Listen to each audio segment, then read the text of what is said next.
Hey, what's up, everybody? Jazz Berganza here. Another episode of What's Next. Sorry for the late weekend edition. Unfortunately, things came up. A new piece of furniture entered the Jazz Berganza household, and of course, had to watch my football. But anywho, this is a nighttime version. It is 10:30 East Coast. I'm just going to do a quick one, and this is in regards to everything going up. Everything from our gas prices to food costs, of course, the issues with the supply chains, to the dementia administration, of course, constantly being ignorant and stupid as every day passes. But when you have the media who basically says, you as Americans, you as those who work your 40, 50, 60 plus hours a week, you, your truck drivers, you who work at the grocery stores, who are unfortunately out of work, doctors, nurses, teachers. Yeah, everything's going up, but I don't give two because you can afford it. Now, anybody else who would say something like that, you would be like, you're an idiot, you're out of your mind. You know, Americans are struggling right now. They are struggling paycheck to paycheck, those who are still working, because of COOF mandates, or vaccine COOF mandates. But how am I going to pay the rent? How am I going to afford to put food on the table? How am I going to pay the mortgage, the car insurance, the health care insurance? When you are going through these issues, you want some relief. You want some comfort to say, hey, you know what? It's going to get better. But sadly, under this administration, it's not. It's going to get a lot worse before it gets any better. But the media doesn't give two rats' asses, and here's why. Let's take a look. This comes out of Fox News. MSNBC anchor deemed Stephanie Antoinette, or as we like to call her, Karen, after arguing Americans can afford more expensive groceries.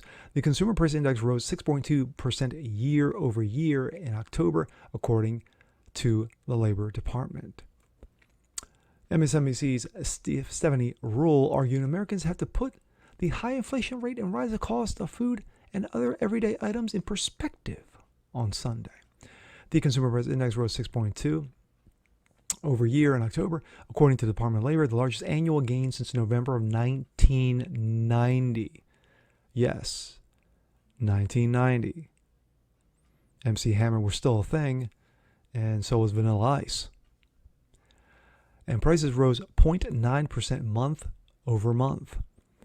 But the soaring costs, Ruele said on NBC, was expected after a worldwide pandemic. Yeah, of course, as always, blame the COOF. Before telling anchor Willie Geist the Americans on average can afford to pay higher prices. That's right, let them eat cake. Quote, the dirty little secret here, Willie, while nobody likes to pay more on average, we have the money to do so. Really? Wow, must be nice to have those money trees and shake them whenever you like.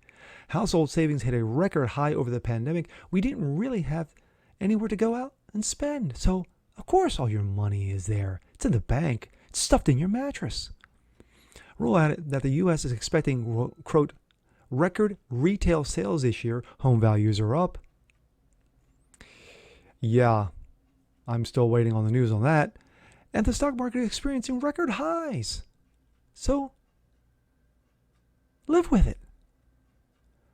Conservative pundits predicted if adopted by Democrats, the kind of messaging Ruele was espousing will derail their chances in the next round elections. Others refer to Ruele as Stephanie Antoinette in reference to Marie Antoinette, the arrogant queen of France during the French Revolution. Others called her tone-deaf, elitist, and out of touch. When gas prices are smacking the $5 mark right now, on average, the $4 mark across the country, yeah, must be nice to be making in that bank. Andrew Wagner, the Director of Public Affairs for Minnesota House Republicans, called Ruele's comment at next level and out-of-touch stuff. Ruele was accused of out-of-touch thinking as she argued the unvaxxed, that's right, you dirty Americans, can just work from home or homeschool their kids, despite studies show that it was harder for less well-off Americans to have the ability to work from home.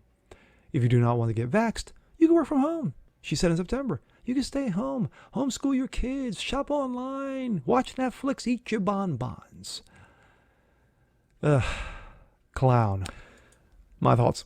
The fact of the matter is that when you have arrogant little smug asswipes like this Stephanie Ruele, who are making, I don't know, $70, $80, $90, $100,000 a year to spout off nonsense on MSLSD, as I like to quote the great one, Mark Levin, you can do that. But those who are working paycheck to paycheck, as I said in the beginning of this, who are struggling to make ends meet, cannot afford to do this. They can't afford to homeschool. They can't afford to not work. But at the same time, when you have idiotic, asinine, assholery, forced mandates, and forcing private businesses to make a choice, either push to get the COVAX or risk losing your best people, as we've seen in nursing shortages, doctor shortages, police, fire departments, name the city. It's affecting everyone. So this Stephanie Ruele needs to stop being so stupid and moronic. Actually look in the mirror and say, you know who's guilty? You are, Miss Ruele. You are, by spouting off this nonsense and supporting an arrogant and ignorant and out of touch and incompetent administration as we have here today. And with that being said, I'm Jazz Berganzo. This is What's Next. Want to see more just like this? Please leave a comment below, like it, share it, subscribe to it. And we'll see you guys next time. Peace.